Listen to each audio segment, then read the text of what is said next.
Topic number 2.3, a new conservatism after 1815. After the War of Waterloo, Napoleon was defeated by the combined forces of England, Austria, Prussia and रसिया। 1815 में Waterloo की लड़ाई के बाद जब Napoleon हार गया, England, रसिया, Prussia आदि सेना के द्वारा पूरे यूरोपियन कंट्री में मोनार्की गवर्नमेंट का स्थापना करने का प्रयास किया गया। कंजर्वेटिज्म को अडॉप्ट कर लिया गया। जो वेल्दी पर्सन थे, नोबिलिटी थे, क्लर्जी थे, उनको स्पेशल पावर मिला। मोनार्क का एक उद्देश्य था, सिस्टम था कि फ्रांस में और बाकी यूरोपियन कंट्री में जो ओल्ड सिस्टम है उसको रिस्टोर किया जाए, चर्च के पावर को रिस्टोर किया जाए, क्लर्जी को पावर को रिस्टोर किया जाए, नोबिलिटी के पावर को रिस्टोर किया जाए। एट द सेम टाइम वे लोग एक मॉडरेट सिस्टम को भी अपनाए। नेपोलियन के द्वारा कई जो सुधार था उसको भी वे लोग बरकरार रखे। Napoleon measurement, weighing system, land reform में कई तरह का सुधार लाया था। तो एट द सेम टाइम सर्वडम को ये हटा दिए लोग। सर्वडम वहाँ नहीं रहा, फिर सिस्टम को हटा दिया गया। लेकिन पुअर को पावर नहीं मिला, वोटिंग राइट नहीं मिला।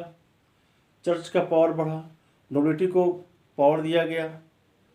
तो यह कंजर्वेटिव जो सिस्टम आया उसमें ओल्ड सिस्टम को रिस्टोर तो किया गया, लेकिन मॉडरेट भी रहने का प्रयास किया गया,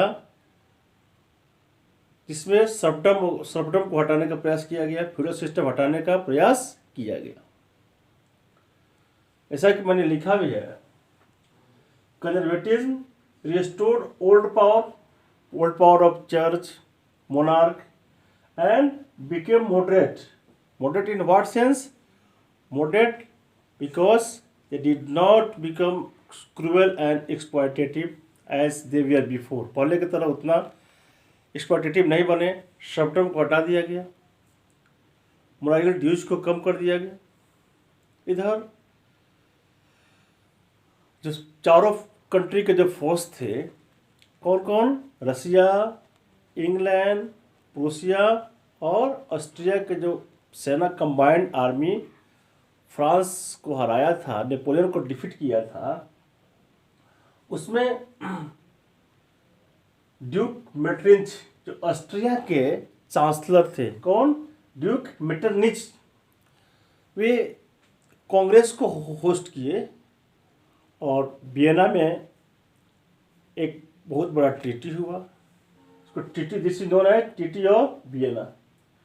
ट्रीटी ऑफ वियना के अनुसार फ्रांस में नेपोलियन के हारने के बाद बourbon फैमिली, बourbon डायनेस्टी के रूल को एस्टेब्लिश कर दिया गया।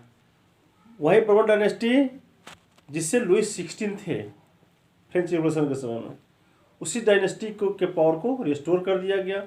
मतलब फ्रांस में मोनार्की को रिस्टोर कर दिया गया। जैसे फ्रांस में मोनार्की रिस्टोर हुआ, अब अगला प्रॉब्लम क्या था कि फ्रांस के जो फ्रांस जिस टेरिटोरी को जीता था नेपोलियन, उसको फ्रांस से छीन लिया गया और उसको पावरफुल किंगडम को दे दिया गया, जिससे फ्यूचर में फ्रांस फिर एक्सटेंड नहीं करे। फ्रांस के अगल बगल के जो टेरिटोरी थे इसको दे दिया गया। किसको क्या दिया गया? जैसे पिडमोंट जोन जो था वह नीदरलैंड को दे दिया गया। Piedmont zone was given to Netherland. Saxony, part of Saxony को प्रूसिया को दे दिया गया। यही नहीं, new territory of western frontier को भी प्रूसिया को दिया गया। प्रूसिया मतलब जर्मनी को दे दिया गया। इटली को ऑस्ट्रिया को दे दिया गया। पोलैंड को फ्रांस से छीनकर रसिया को दे दिया गया।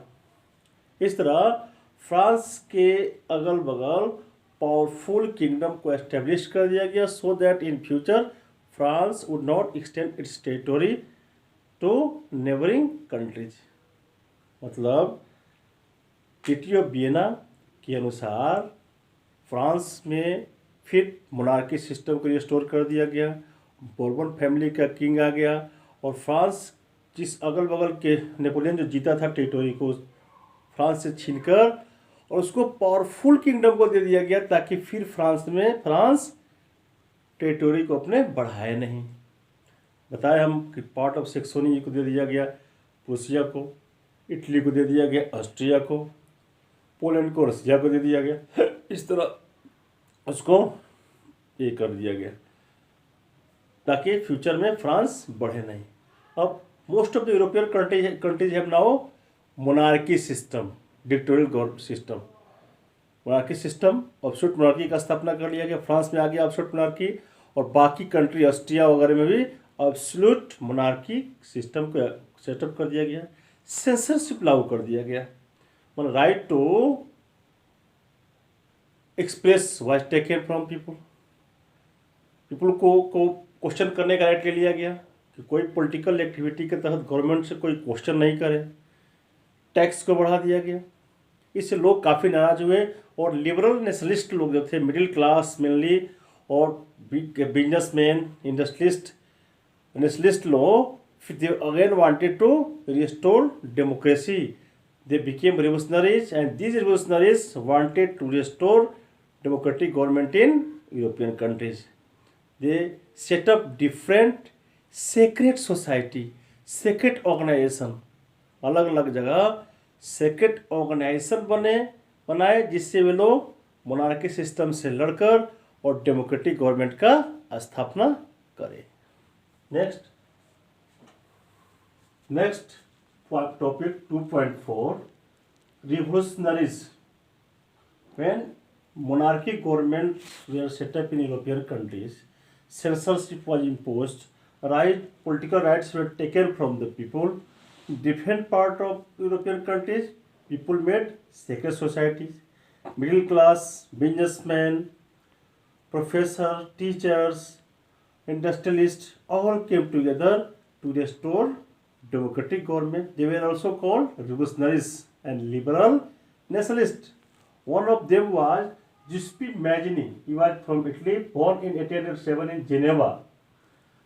And at the age of 24 year he was exiled. 24 year में ही उसको अपने देश से निकाल दिया गया क्योंकि वह मोनार्की का विरोध करता था. He wanted to set up democratic system, democratic country. That's why he was exiled. इसलिए उसको वहाँ से निकाल दिया गया ताकि डेमोक्रेटिक सिस्टम का स्थापना नहीं करे, मोनार्की का विरोध नहीं करे. और वह यंग यूरोप का स्थापना किया. पहले यंग इटली बनाया मर्सेलिज में यंग यूरोप का स्थापना किया बर्न में. सेक्रेट सोसाइटी था ये दोनों, यंग इटली और यंग यूरोप. उसका ये भी कथन था, he wanted to unify Italy because Italy was that time divided into 7 territories, 7 parts. He wanted to unite all 7 parts of Italy and make one.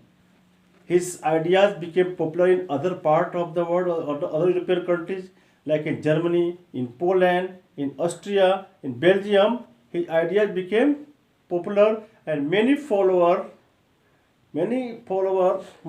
person became the follower of his idea and they wanted to restore democratic country in their respective country. मेटरनिच जो chancellor था Austria का, वैसे डर गया और बोला किसको, जिस्पी Mazzini को, कि he is the most dangerous enemy of our society. Metternich और डिक्टेटर था, प्रिंस था और चाहता नहीं था डेमोक्रेसी है. इसलिए डेमोक्रेसी को सपोर्ट करने वाले को रिवोल्यूशनरी का विरोध करता था. और जिस्पी मैजनी को बोला भी यह क्या है, the most dangerous enemy of our society है, क्योंकि because he want to bring democracy. उसके नज़र में डेमोक्रेसी लाने वाला डेंजरस था. एक्चुअली मैनी तो एक रिवोल्यूशनरी था, डेमोक्रेटिक गवर्नमेंट स्थापना करना चाहता था, इटली को यूनिफाई करना चाहता था. He was a great person but he was not successful. So at last in 1830 a new government was set up, that was constitutional monarchy. We shall discuss in the next class. Thank you very much.